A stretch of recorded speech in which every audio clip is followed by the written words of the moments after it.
হরগ্রামের আমাদের একজন নেতা, যাকে আমরা সবাই বারবার কোনো সময় ভোট দিয়ে, কোনো সময় উনি আবার স্বৈরশাসকদের সাথে একটু আতাত করে পাশে দাঁড়িয়ে ওই মজিব কোট পরে চেয়ারম্যান হয়েছেন, এখনো দায়িত্ব পালন করছেন। তাদেরকে দেখছি অস্থির হয়ে গেছে। আরে বাবারে, এত অস্থির হওয়ার কি আছে? ফাদার অফ ডেমোক্রেসি দেশের খালেদা জিয়ার জন্য তার সুস্থতা কামনা করে আমরা দোয়া চাইছি এবং মুসলিমদের সঙ্গে ইফতার মাহফিল করছি। হরগ্রামের আমাদের একজন নেতা, যাকে আমরা সবাই বারবার কোনো সময় ভোট দিয়ে, কোনো সময় উনি আবার স্বৈরশাসকদের সাথে একটু আতাত করে পাশে দাঁড়িয়ে ওই মজিব কোট পরে চেয়ারম্যান হয়েছেন, এখনো দায়িত্ব পালন করছেন। তাদেরকে দেখছি অস্থির হয়ে গেছে। আরে বাবারে, এত অস্থির হওয়ার কি আছে? অস্থির হওয়ার কিছু নাই।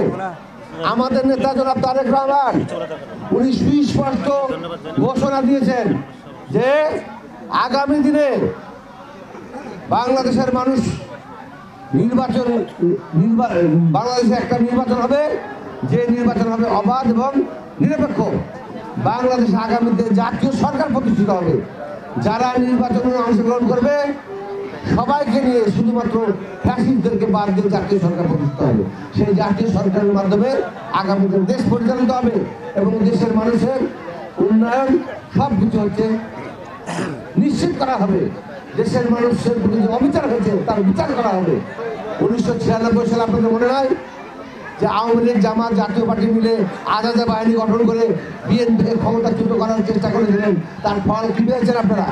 তার ফল তো আপনারা পেয়েছেন যে আপনাদের ওই আওয়ামী লীগ ক্ষমতায় এসছে, আসার পরে বিচার কার্য শুরু হয়েছে আপনাদের, এবং আপনাদের প্রথম সারির সমস্ত নেতাদেরকে ফাঁসিতে ঝুলতে হয়েছে।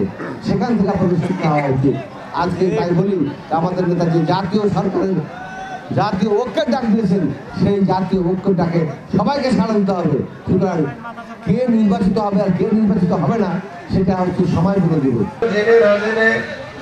দিনের আলোয় রাতের অন্ধকারে সঙ্গীরা দয়া করে মেহেরবানি করে আমাদের এই সিয়ামগুলো, রোজাগুলো কবুল আমল ভালো আমল করে করি, আমাদের সকল ভালো আমলগুলো কবুল আনি, তাদের সকলের সহযোগিতা কবুল মঞ্জুর করিয়া নি। বেগম খালেদা জিয়া সুস্থ আছে এবং মুক্তির জন্য আয়াত করিয়া দি। ইয়া রাব্বুল আলামিন, আপনার পক্ষ থেকে সাফায়াত। ইয়া রাব্বুল আলামিন শহীদ হয়েছে, ইয়া রাব্বুল আলামিন তাদের দান করিয়া দি। ইয়া রাব্বুল আলামিন।